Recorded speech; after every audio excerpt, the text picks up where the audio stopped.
Welcome, everyone. I am so excited about this conversation with my brilliant colleagues. My name is Rita Soni. I am Principal Analyst for Impact Sourcing and Sustainability Research at Everest Group, and we are live talking about superheroes, which is kind of an interesting topic for us to be talking about in this professional platform. So I want to get us kicked off right away. For those that are joining us from all over the world, please tell us where you're dialing in from.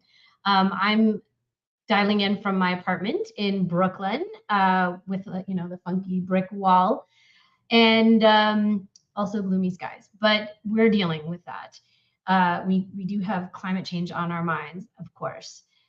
So I'd like to get us kicked off with also introducing what Everest Group is doing from a sustainability perspective. We all know that if you're dialing into this, you already know that sustainability is a very broad topic. And when we think about it, we're thinking not only about the environment, but about people, society, and very importantly, the business models that are related to sustainability and how it is that we're going to actually meet all of the goals and challenges that are out there. On this note, we are investing quite a bit on sustainability and have even more events that are coming up. So definitely mark your calendars for October 10th for another LinkedIn Live, where we're going to be talking about net zero consulting, and October 12th, where we're going to be talking about sustainability and OKRs.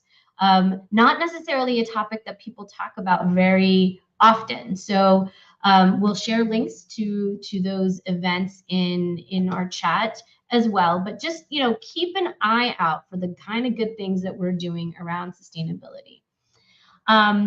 So with that note, when I say doing good things around sustainability, as I said, I'm dialing in with my very brilliant colleagues, Arpita and Meenakshi. They are leading a particular practice in Everest Group that we're calling sustainability technology and services. And within that, we're doing some really, really interesting research. So I'd love to get us kicked off or started into the meat of this conversation and hand the reins over to Arpita, who's going to really talk about why we're having this conversation now, why it's important right now, as well as what are some of the categories and areas of sustainability that we're thinking about when it comes to software that is supporting and going to help us meet our goals under sustainability. Thank you so much, Rita. Hi, everyone. This is Arpita. I'm a practice director with the firm. And I think thank you for setting up the context so beautifully, Rita. And I think I would like to start the conversation with there's absolutely no debate anymore needed to convince anybody on the importance of sustainability, right? Month after month, our research is showing us that the executives, the C-suite globally, no matter which industry you're working in, no matter the size of your organization, they're acknowledging the relevance of building sustainable businesses. Then the more important discussion then becomes around, okay, what next? We understand we need to accelerate our sustainability initiatives. But what are the typical challenges and roadblocks these enterprises, these organizations across industries are facing? The conversation need to be focused around that. So within Everest Group, as you mentioned, as part of our sustainability technology and services research, this is where we're helping sustainability service providers as well as technology providers build and expand their offerings that are more aligned and in tune with the challenges that the enterprises are facing through data-backed research. Now, if I have to summarize these challenges, they come up in two broad buckets.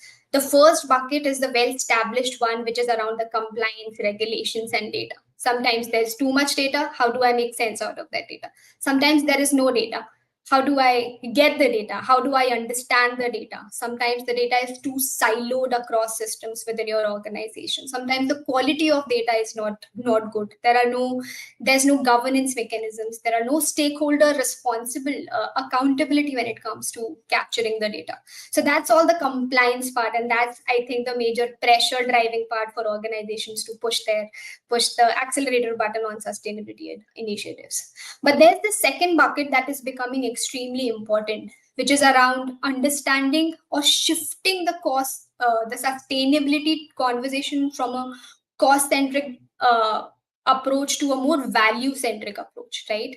So that the clients are able, the organization, be it the executives or be it your clients, if you're a provider, they're able to understand what is the value that they are getting out of these initiatives. And that's where today's conversation becomes extremely important, because this is exactly where softwares are revolutionizing the space. They're helping the enterprises quantify the impact of their performance, the progress, the risk, as well as opportunities when it comes to the sustainability space, enabling a more value centric approach towards sustainability.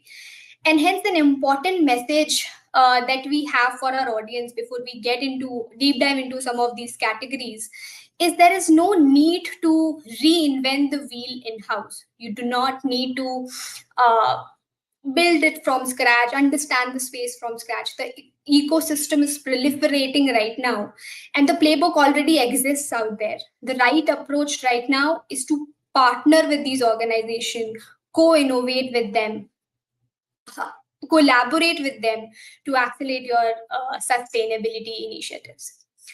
I think with that, I think what we currently see on the slide doesn't do justice to the number of categories in sustainability software ecosystem. But in this conversation, we will try to drive our focus on the key categories where we are seeing widest adoption in the market currently. And the first bucket happens to be ESG data management. And I think I covered this in the first challenge that the enterprises are facing. And apart from ESG data management, there are multiple other categories. As you highlighted, Rita, the sustainability space is growing and still evolving. We want to take a more holistic approach towards sustainability, where we're not just talking about net zero and carbon. There are softwares related to sustainable IT. How do you make your technology itself more sustainable, which is currently contributing 4% of the emissions right now? The concepts of EHS and DEIB, the social element of sustainability, which has increasingly become important. The other aspect is, and I cannot emphasize its importance enough, is around responsible supply chain, be it traceability, be it sourcing, be it building circular footprints for circular economy products. How do you minimize the life cycle emissions of the products? That's also becoming important. How do you manage your supplier data better, especially when it comes to scope 3 emissions? When you do not hold the reins of the data, you are dependent on an external party. Now, how do you get the control back? How do you have your suppliers also comply to those regulations? And that's where these softwares are playing a very important role. And finally, sustainable product design. How do you just incorporate or imbibe elements of sustainability in the core design of the product itself? So I think these are some of the categories, and I we will deep dive a little bit more on some of these categories in the conversation. But I would really like the audience to also talk about some of the interesting categories they are seeing within the sustainability software ecosystem. I think that's a great question to this awesome live audience. How are other technologies that you're working with accelerating sustainability? We even have our other colleague Ambika who's asked a similar question. We want to know, what are you doing out there, and what are some of the challenges that you're able to address through sustainability? And Arpita, I think to your point, this conversation is no longer siloed in one department in a company.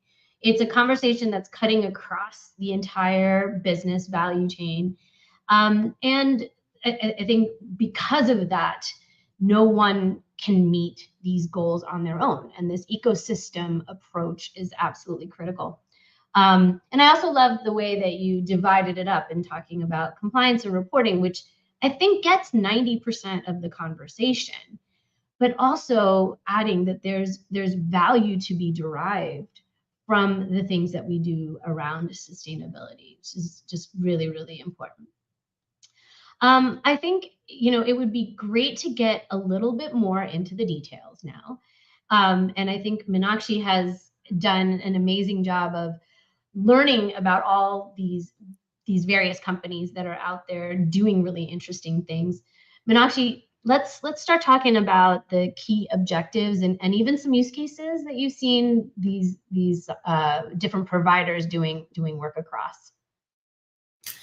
Sure. So first of all, thank you, Rita and Arpita. I think you people have set such a strong ground for me to discuss this topic further. And Arpita, I think you have beautifully laid out the entire ground for me. You have touched upon everything that I'm going to talk about in detail. So thanks for that. I am going to majorly talk about the adoption trends that we are seeing in the space and across all these 5 categories. But I think what really precedes this discussion and what is really firstly important to discuss is what are the key objectives that enterprises are chasing in their sustainability journeys across these 5 categories. And these are the questions, these are the objectives, the ones that I'm going to discuss. We are seeing the largest traction in there. These are the major pain points that enterprises are facing. So, the key objectives when it comes to the ESG data management or carbon accounting space, and this is the most important task that enterprises are focusing on right now, is meeting regulatory compliances, regulatory requirements, and publishing the data in a particular framework that would make their data visible to their stakeholders as well as investors. The second most important thing is to track their scope 3 data, right? Because that is the elephant in the room right now in carbon accounting space. And we also have enterprises looking at how they're comparing to their peers in the market. So they are requiring benchmarking services as well. When it comes to sustainable IT, the objectives are around making the data center sustainable in terms of all the resources that are being used, whether it's energy, whether it's water or other resources that are being used. So that is where the cloud carbon calculators come in, right? We are seeing a lot of cloud carbon calculators being developed by large technology providers, hyperscalers like Microsoft, Google, but we do have some niche players as well, and service providers have also started working on building their own carbon calculators. We also have data center energy monitoring tools as well. But what's really interesting is that we have been in conversation with a lot of enterprises, leading ones, and what we are hearing now, and this really makes me happy because we talk a lot about data center sustainability, but enterprises, the leading ones, they've started shifting from that conversation and they've started talking about green software development and green application development, and they've started collaborating with green coding platform players and green web hosting solution players as well. And there's a lot going on in sustainable IT space, and I'll be talking a little bit more about it maybe at a later stage. But sustainable IT is one of the most important categories apart from ESG data management. And this is seeing a lot of traction. We are seeing a very significant percentage of enterprise engagements in the net zero space happening around green IT and sustainable IT. When it comes to the people aspect of sustainability, the first and foremost objective is to manage the health and safety of the employees.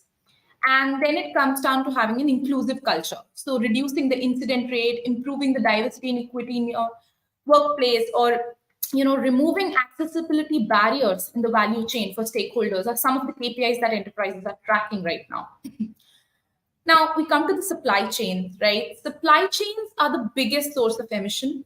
Supply chains are also the biggest source of human exploitation, deforestation, and biodiversity loss, sadly. But the flip side is that supply chains can also be a massive source of ESG improvement for enterprises if they're committed to reducing their scope 3 footprint, tracing and managing human rights violation across their supply chain, and improving the diversity of their supply chain. And these are the objectives that, bother enterprises the most. Then another area of sustainability improvement for enterprises is their product design. So tracking, managing the environmental footprint of their product through life cycle assessment software is becoming it's an urgent requirement for enterprises, and it's becoming quite important. So what they have started doing is they've started looking at designs that will make their product more environmental friendly. Right now, we are clear on the enterprise priorities, and I think we can move to how these software are actually helping them in achieving these targets. Across all the categories, there are different things that these platforms and these software are doing, but there are certain things. It's like a common thread that actually cuts across all the niche platform players and the software players in this market. Sustainability. So I'll just start with those elements that I'm going to talk about. So the first is that sustainability performance needs to be managed with the same rigor as financial performance. And I think we can't reiterate this enough. Most businesses simply do not have the business data transparency. They need to be truly, running their sustainable agenda. So the optimal strategy is to use the data backbone of any organization, and that is the ERP systems. The existing ERP systems have so much data trapped in them, which might not make sense in terms of sustainability. But what these niche software players are doing for them is that they're extracting that raw data from existing ERP systems through APIs, and they've started making sense, putting the magical sense in that data, right? Second thing that these niche software players are helping enterprises to do is to ease up their compliance. There are multiple reporting frameworks out there, and sometimes reporting in a particular format can be very difficult for enterprises because first, the data does not make sense. So the first step is to extract that data, right? Extract that raw data.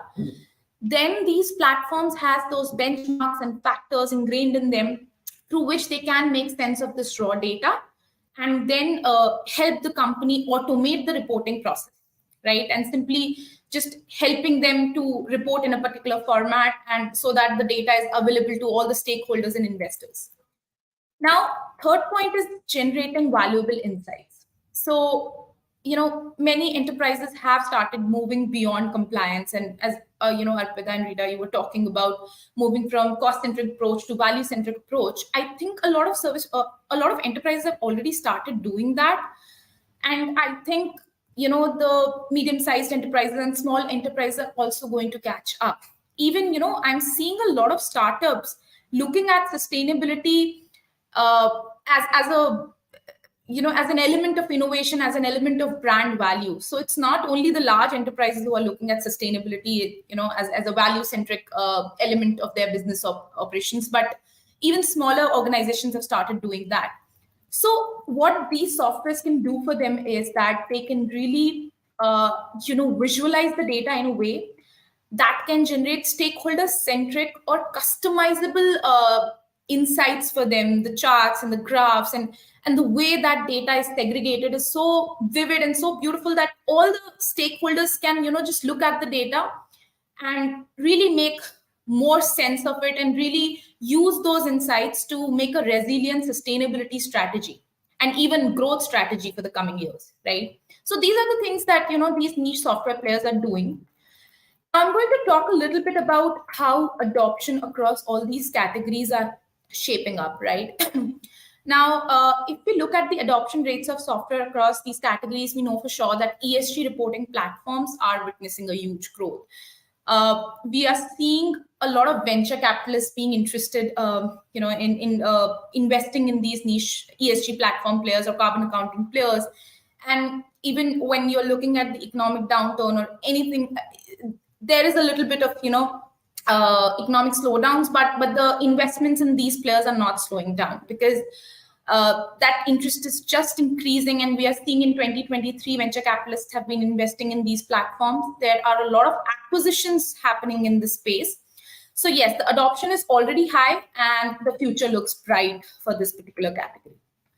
When it comes to sustainable IT, we are seeing high adoption of tools that can measure, carbon footprint and energy footprint of your IT infrastructure. But apart from that, we are also seeing a movement from data center sustainability towards green software development. And the future for green coding platforms and green web hosting players is really looking quite bright here. Now, let's move to the next category, which is EHS and DEIB platforms. When it comes to EHS platforms, the adoption is really high right now due to compliance purposes, right? But we are going to see that DEIB software are also slowly picking up, owing to the growing value of inclusive cultures across geography. So I am seeing, AI-based hiring platforms that would do unbiased hiring, right? Then there are learning and development platforms that actually have the elements of diversity and inclusion in it. They are really helping the organization to, identify the parts of the organization who might be vulnerable, who might be, there might be accessibility issues to them, and these platforms are helping them to learn better. So yes, we are seeing those emerging use cases in the market right now. Now, when it comes to supply chain, the supply chain management space is witnessing huge number of acquisitions and high adoption. And interestingly, the layer of sustainability has started showing up in these platforms, right? Sustainability KPIs are growingly becoming a part of, existing supply chain solutions. And then we are also seeing niche traceability platforms, and we are definitely going to see in future that these traceability platforms are going to grow in number and enterprises are going to adopt them. We are seeing a lot of adoption in the fashion industry and the food industry, but soon we are going to see adoption in the manufacturing industry, retail, and other areas as well. And when it comes to product design, I think adopting LCA software has a very similar storyline like supply chain management. While there are some existing platform providers in the market, we are also seeing some large service providers launching their own products, right? Now, all in all, there are a few things, that are supporting this adoption growth trend in the space, right?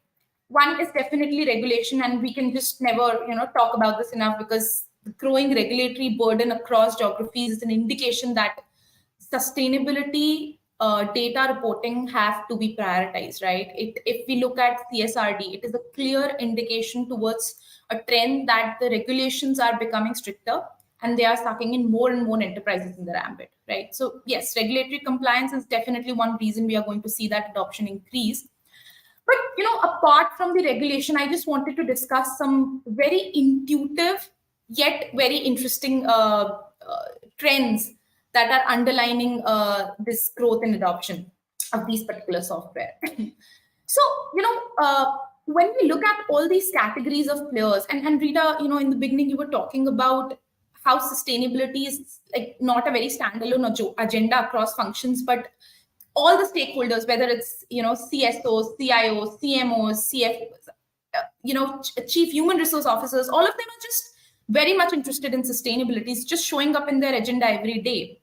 Similarly, the objectives that we have talked about, right, the KPIs that we have talked about, it is easier to perceive them as a standalone sustainability objective.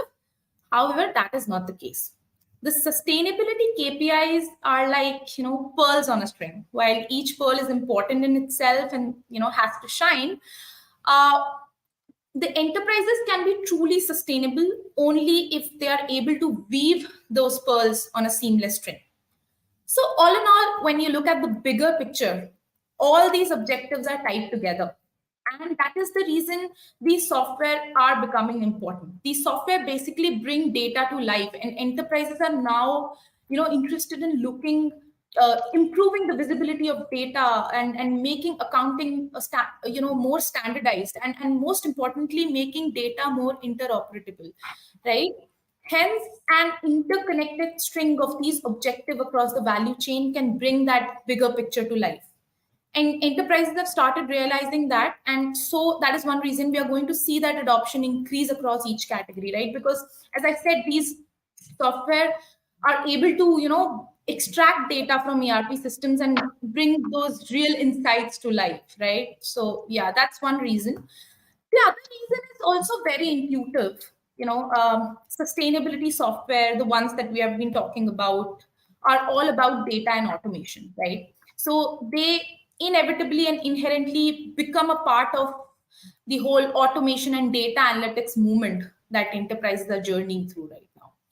So enterprises have started seeing automation and data analytics as important tools to their growth story, to their resilience story. And why should sustainability be any different, right? So we are going to see that bold correlation in the market. So these were the two major other reasons that I wanted to talk about apart from, regulatory compliance.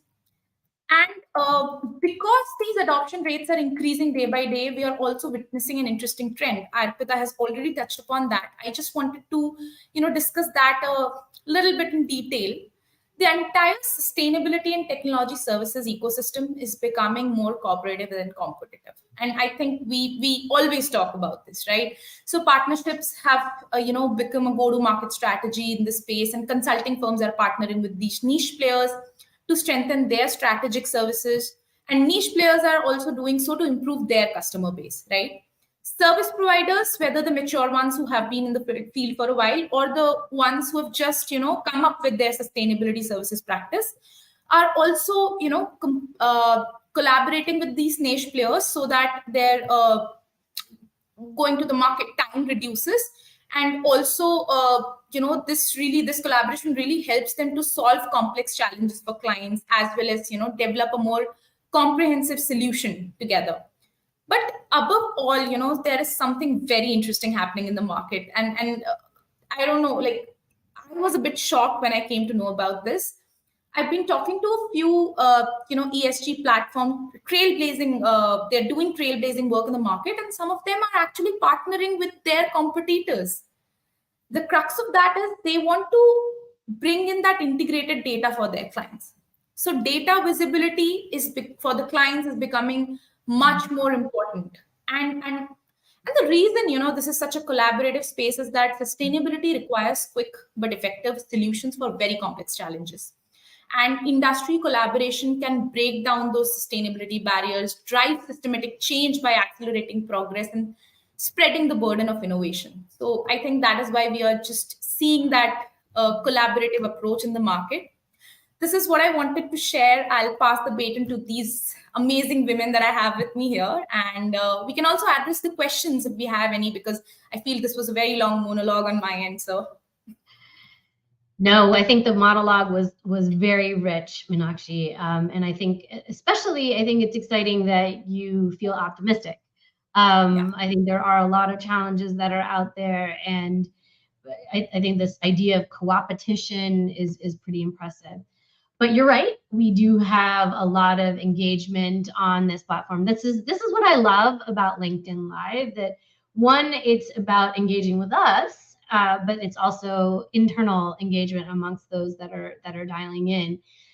So I definitely want to acknowledge Matt, who got us started on the chat, I would say, talking about the work that he's doing at Watershed. And I think it's interesting to think about all of the different players that are working in this space. We said earlier that this was not an exhaustive list of companies, but the work of Watershed and others is really, really important to see that there's kind of this momentum that's happening. Before we kind of move into the next topic, I would love to address some of these questions, and Arpita, Meenakshi, please jump in. Nicola wants to know what geographies we work in, and I know Ambika's been chiming in, but maybe you can give one of you can give a little more light to that answer.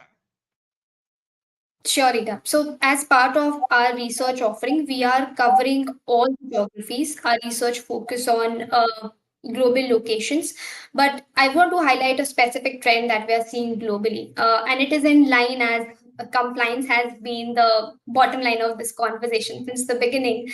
It's the maturity of the compliance ecosystem of the geography that's driving most of the adoption in that particular geography. And with that said, I think it's important to highlight here that this is a That's another aspect that makes this conversation even more important. Because in 2024, because of CSRD, more than 50,000 companies now need to report on their ESG matrix, and it's double materiality. You don't just need to focus on your impact. You need to assess how climate is impacting your business. So it's a two-way conversation, and that's where software adoption will play a very important role. When it comes to North America, it's at the cusp of that maturity index. The current use cases adoption, although are pretty at a higher level in Europe right now, but we see North America fast catching up with the adoption of these use cases, as well as, in fact, if we talk about in the report, which is part of the CTA of this conversation, the software primer that we have published as part of our research, we also highlight some of the trends, adoption trends that we are seeing for some of these softwares. I know Meenakshi gave a quick sneak peek into the report through 5 categories, but I think we have covered a lot more categories in a lot more depth. We have also tried to understand what the market size of these software ecosystem currently is. What are the typical growth trends that we are seeing, the growth rates across geographies we will see. And then these topics are also part of some of our upcoming research studies that we are currently working on and soon to be published. But yeah, all in all, we take a very global industry agnostic focus towards sustainability. That said, we also bring in industry specific elements. We have BFSI centric insights, we have HLS centric insight, engineering services, healthcare, life sciences, retail specific insights, what softwares are becoming important specific to these industries. Those are the nuances that we have tried to bring out in the report, and we continue to do it in our following reports. That's excellent, Arpita. And I think the other part of geography is that as we see regulations changing and evolving, we're in one geography. We know, and most businesses know, that adoption is going to happen in other geographies. They may make it more contextualized to specific locations, but every single geography is going to take up those issues. So that's why our research needs to be as global as it is.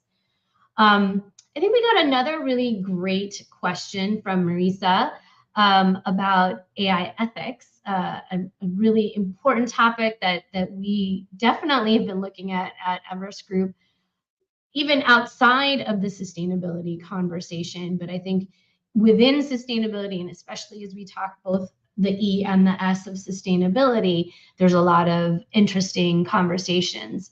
Meenakshi, do you have some thoughts around this question? Sure, Rita. I think this is a very interesting question here, Marisa, and I do agree with that. And let's be honest here, right? The market is striking up conversations around AI ethics, because humans are the one who's feeding the data to those models, right? So yes, we have been talking about red AI versus green AI a lot, and with a lot of service providers, right? And I remember those conversations. But we need to be positive, because definitely I'm also seeing a shift towards the green AI model. Red AI was all about accuracy. Red AI was all about, how do I make my data more and more accurate? But green AI is about saving resources. Maybe you can compromise a little bit with accuracy. Doesn't matter 96% or 98%, right? But you can save a lot of resources. But let's move to ethics as well, because that is also becoming a very important part of AI, right? And I am seeing a lot of collaborations, like, for example, green software. It's really talking a lot about green AI and how we're going to imbibe the AI ethics in software development. I am seeing a lot of work that IBM is doing around making AI more responsible. Microsoft is doing around making AI more responsible. So definitely there is a shift.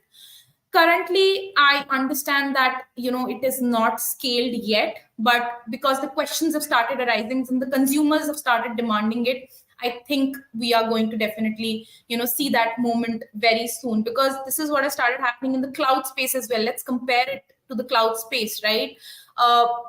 Data sovereignty versus data center being powered by renewable sources, right? So whether there will always be a competition between data sovereignty versus whether you can put your data in a data center which is powered by renewable sources or not. So now how the shift is happening is that more and more data centers are being powered by renewable sources. So even if you have local laws around keeping the data inside, there will be data centers who are being powered by renewable sources, right? So because the issue of sustainability was scaling in the cloud services market, I think data centers being powered by renewable sources became a norm, right? So that's what the consumers are demanding. That's what the world is demanding in AI as well. So I think we are definitely going to see that shift soon. So that's my take on that. And Nick also has an interesting question, whether there are any particular good examples of competitor collaboration that you think are worth calling out. To be honest, Nick, we cannot really call out the names because we have to keep them confidential. But what we are seeing is that one service provider might have a very good ESG platform that they have acquired, and the other service providers are partnering with them to leverage that particular ESG platform that they have acquired to serve their clients, because that's the quickest way to go to the market. So yes, we are seeing a lot of partnerships around those areas where competitors are really partnering with each other. Some of the service providers have their own consulting arm as well. It's not that they don't have it, they are shifting left, but they're still collaborating with niche consultancies out there, or even the big fours or the MBBs, to serve their clients better when it comes to sustainability strategy designs, where they already have the technology to implement the strategy, right? So yes, those are some of the aggregated versions of collaboration that I wanted to call out. And thank you, Nick, for the question. Yeah, and I think it's also nice, Marisa is also adding work that's happening at IEEE. I think what's great about this evolving AI space is that it's at least forefront. It's no longer this let's play catch up, that there needs to be ethics around generative AI and all different forms of AI. It's sort of like front and center, that we know there are, we may not have all the answers, but we know that there are issues that need to be addressed, and frameworks are being put up that are really useful. I also just want to acknowledge Adrian sharing the LCM conference. I got the chance to go to Lille several years ago when I was living in India, and I'm glad to hear the conference is still going on. And I think this is another reason that I love this platform, that it's an opportunity for peers, potentially competitors, to share the work that they're doing as well. And this is where we start to see some of those collaborations coming up, and I think it's a great place to see it. I'm trying to see some other questions that we haven't addressed. I think we've started to address most of them. Team, please keep me honest here. There's somebody who's, go ahead. So I think, Matt has been addressing Nick, that there are surprising amount of collaborations in the financial services industry. Which is also, I think we would really like to acknowledge what he has written is true. And also what we are seeing is a lot of financial accounting firms collaborating with, these ESG data platforms or consulting firms as well to, really embed that sustainability accounting in their financial accounting consulting services as well. So yes, I think, Nick, this is a very interesting fact that you've stated here. So thanks for that. And really happy to look at the conversation flowing, and people collaborating together. So it's really happy to see that. What do you think, Rita? Yeah, no, that's absolutely our purpose here. I also see a question from Sridhar that I don't know that we addressed. What kind of initiatives are you taking to reduce the IT landscape footprint, software application, compute, storage, network? Obviously, we're not doing anything. We're reporting about it. But Arpita, do you want to address this question of what the industry is doing? Sure, definitely, Rita. And I think Meenakshi also covered it in some of the insights that she shared earlier in this conversation. So when it comes to IT infrastructure footprint, I think most of the IT emissions currently, the focus remains on data centers. How do you make your data centers more sustainable? How do you efficiently utilize the resources in your data centers? How do you make your IT infrastructure? How do you migrate to cloud? How do you use cloud more efficiently? And not just using the cloud, how do you use the infrastructure around cloud, the cooling mechanisms that you have in place? And a lot of hyperscalers are doing a lot in this. When we talk about Amazon, Microsoft, they're doing a lot to convert completely to renewable energy sources, and they have this as their offering for their clients. These are data centers are powered by completely renewable energy sources. So that there's a lot happening when it comes to data centers and building cloud efficiency. When it comes to softwares, another important area where we're seeing a lot of activity, be it through Green Software Foundation or enterprises implement, service providers, technology providers implementing green coding. How do you select the right languages in which you want to write the code? How do you understand the footprint of your product in itself? There is a lot of activity happening around just understanding the emissions. So this is a complicated space. If you take any IT product, because at the end of the day, emission of an IT product depends on how users are using it, how much network usage, how much is the network traffic, for what purpose are the users using it, what is the back-end infrastructure it is running on, what is the language it is running on. And then all of these elements need to come together, and then based on that, simulations and what if analysis are run to prioritize a more sustainable version of these matrix to minimize the emissions of that footprint. But we see a lot of players in the sustainable IT offering that doing quite impressive work when it comes to building green software applications. Compute, storage, and network, another important area, because how do you make uh, how do you make your compute more energy? How do you minimize the energy consumption in your compute? How do you make it just in time? How do you make these processes more just in time so that there's lack of energy that is required? I mean, actually, you want to add anything to that? I know we recently completed a very elaborate conversation with a client on sustainable IT as a topic. Yes, and I think that is where sustainable IT became my favorite topic as well. And so I think I've talked about sustainable IT a lot with our clients. And I think one very interesting thing, some of the use cases are very interesting, right? One of the consulting firms who have their green IT consulting services, they have partnered with a data center sustainability solution provider who is basically using the heat of the clientele data centers, and using that heat to actually heat up the water for the nearby houses, right? So yes, we are seeing all those things. And one interesting thing that is emerging in the space is green ops as well, right? So we had FinOps. I think the logical progression for that is green ops. It's a bit nascent right now. Some of the service providers do have offerings around green ops, but what basically green ops is trying to do is basically they're trying to along with FinOps, how FinOps basically talks about the cost associated with your cloud usage and how you're going to optimize that. Basically, green ops is going to talk about the energy and carbon footprint that comes from your cloud usage, and how you're going to optimize that. So I think a lot is happening in that space as well. So just wanted to bring the emerging use cases in this area.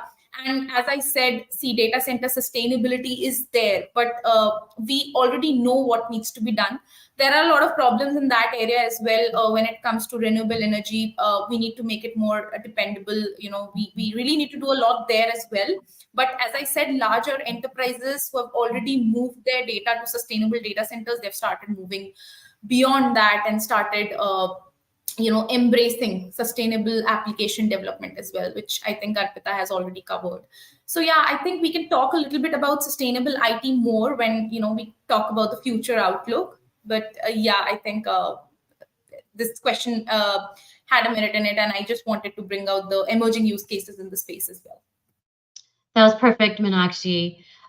So just to make sure no one lost this in the slew of amazing comments, we have included in our, as being part of this LinkedIn Live, a complimentary abstract of the report that sort of has prompted a lot of this conversation, a primer on the sustainability software service providers, software providers.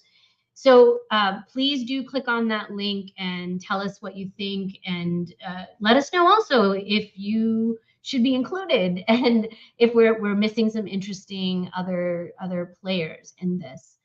Yeah, and you know, the other great thing about this platform is we don't really have a timeline. We can just keep going and going, but I do realize that others have to go, like Marisa just told us. But so before we log off, I would love to share some future outlook thoughts, just very quickly. And we know there's a lot to talk about. As I said, last week was UN General Assembly Week. It was Climate Week here in New York. There was so much conversation beyond climate, right? There was conversation on biodiversity. There was this intersectionality of people, planet, and everybody else. There was intersectionality of thinking about what's the role of philanthropy, government, businesses. But you know, to not bring everybody down too much, I want to just say that one of the big highlights that came out of last week is that we're at the halfway point for the Sustainable Development Goals, but we've really only reached about 15% of those goals. And obviously, COVID was a big factor, as was the downturn in the economy. But with all these things that we've just talked about today, there's so much potential to meet those goals. So, you know, putting it out there. And so that brings me to the first point, that there is a surge in sustainable business models. And this is how we scale these issues and solve them. So, you know, we really think enterprises want to drive automation and driving, they want this adoption in order to meet and beat their sustainability KPIs. And this is relevant across industries.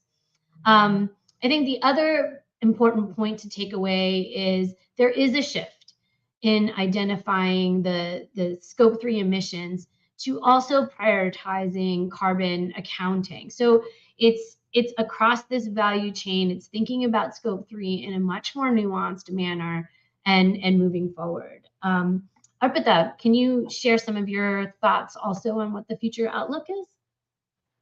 Definitely, Rita. And before that, I want to just emphasize on that scope 3 point. And I recently saw a very interesting collaboration. It's publicly available, so I'm okay with quoting that. A collaboration between Deloitte, Salesforce, and AT&T. Now, three providers coming together, bringing their key strengths together to help their clients report on their compliances. I think there are quite a few comments around how do you evolve with these standards. They're growing so fast. How do you catch up? And that's why there's a in this offering, there's a very interesting feature called the sensitivity feature. So what they're trying to help their clients with is they will help you understand, no matter which geography you are a part of, which industry you are a part of, what size is your organization. They will help you understand which regulations impact you. They will help you understand what are the metrics that you need to report on right now in the next 2 years or in the long term. What do you need to care about? So there's a proactive I think proactively they are trying to help their clients so that you do not get lost in the plethora of standards and frameworks that are out there. It will take some time to have globally accepted standards, but for now, I think again software is for the win there. The other aspects I think that I would want to leave the audience with before we conclude the conversation is again focusing on the value-centric approach for sustainability and a holistic approach towards sustainability. Yes, what value-centric is, compliance can get you for the get you going for the short term or the midterm, but it's ultimately focusing on the value that you're able to drive through collaborating with these software providers, service providers. That's where you will be able to build truly purpose driven and sustainable businesses. And the other aspect is around, I think we had a very important conversation around ethics of AI, ethics of all the digital technologies, be it black box AI, and the biases that are currently there in the software. And there are a lot of initiatives we see happening, be it Bank of India driving those, or other Fortune 500 companies driving those. There are industry organizations that are coming together to build these frameworks that can ensure eliminating the biasness in these technologies. So covering the people aspect of sustainability, not for the sake of the numbers, but in order to truly build that organization that is truly inclusive, and you are able to capture more value by bringing in all of these point of views for your board level decisions. And that's how truly the success is really measured. Meenakshi, do you want to cover your favorite topic again, sustainable IT? Sure, Arpita. I think, but I would also love to add something to what you said about the partnerships around Scope 3, right? That really drew my attention, because I think we are tracking this area very closely. And the other day, we were also having that conversations around carbon data networks, right? So I just wanted to highlight that a lot of partnerships, as Arpita said, are being done around the innovation around Scope 3, like carbon data networks, how industry networks share Scope 3 benchmarking data, so that carbon accounting becomes more standardized for them. They have it, have that data shared to make those decisions. So I think SAP and BT just partnered on making a very similar carbon data network kind of an innovation for their supply chain and Scope 3 emissions. So yeah, I just wanted to validate what Arpita is saying here. And again, I'll just move back to my favorite topic, which is sustainable IT. And what we are seeing here is that CIOs are finding decarbonizing IT a more straightforward choice, right? And why do I say that is, see, when we were looking at very large data sets that we crunch for our net zero peak, what we found was that 35% of the net zero engagements were focused on green IT. And of course, majority of them were signed by CIOs, right? And the reason why sustainability is showing up in CIO agendas again and again is that this function owns a lot of data. It is easier to decarbonize in a more formalized way. So, decarbonizing IT is much more easier than decarbonizing the supply chain, right? And the impact of decarbonization can be felt on major economic KPIs like growth, innovation, and resilience very quickly. So the value can be, we have been talking about the value-centric approach. The value can be derived very quickly through sustainable IT initiatives, right? We do have a special focus on sustainable IT in our primer report, and where we have not only covered the decarbonization elements of IT, but the life cycle elements as well. So we have dived deep into the key value proposition of the players in the field of IT asset disposal and recycling as well. And so the primer, will provide a very good, very comprehensive view on sustainable IT as a space. And not only sustainable IT, I think the 5 major categories that we have discussed, there is more to it, right? There are more subcategories to those categories. And then there is a section on other emerging categories where we have discussed very interesting emerging platforms like crop management platforms, and even platforms that can crunch geospatial data for sustainability, right?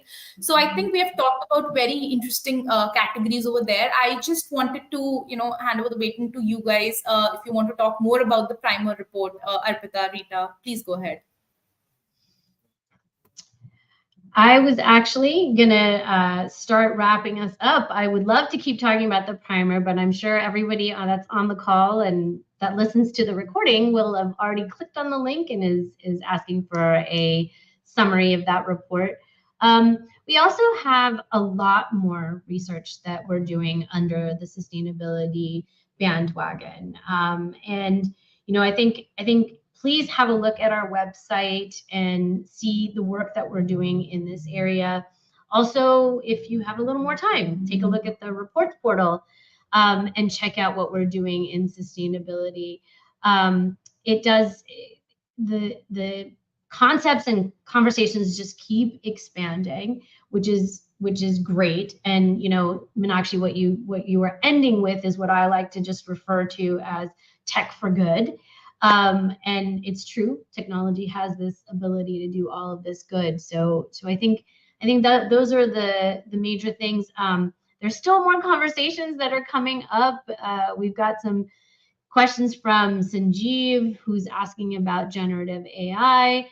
I'd love to stay on and keep talking with all of you online, as well as with Arpita and Meenakshi. So any thoughts, ladies?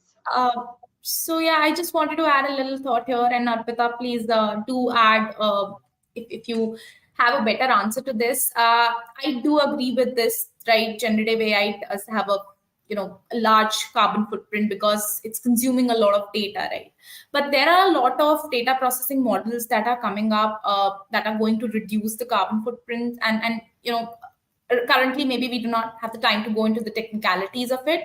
But what I really wanted to say here was, and I wanted to leave the audience with a very positive thought here. Yes, I know that there are environmental and social negative environmental and social consequences related to AI and generative AI, and yes, we are scared, right? But this is a technological disruption that can bring more positive elements to sustainability, and it can really enable sustainability for the world if we humans use it that way, right? So it's a technological disruption. Rather than being negative about it, we humans have to take charge, and we really have to use it in the right direction to make it possible that we can actually solve complex sustainability challenges through generative AI. Like, for example, do we want to scale remote health through AI, right? That is one question, right? AI doctors for patients in remote areas. Do we want to resolve other challenges? Do we want to, there are a lot many use cases when it comes to AI, right? And generative AI as well. So how do we use it becomes more important. Carbon footprint is a problem that needs to be solved. But if AI can be used to enable sustainability, other SDGs, I think there has to be a trade-off, right? So yeah. So that's the note I wanted to leave the audience with. And Arpita, Rita, if you have anything to add here, please do. I think that was perfect, Meenakshi. And my favorite use case, or my favorite example to use on the generative AI is individualized learning, which is now going to be possible through this. I think there's so many opportunities. We can't lose sight of the opportunities but we need to address some of the challenges. So this is great. So I want to thank Arpita and Meenakshi. I also want to thank Ambika, who's been on the sidelines supporting us as a fellow teammate. What a great group of women leading the charge on sustainability and technology. And with that, I think we should wrap it up. Thank you so much, everyone, for engaging, and we'll be back.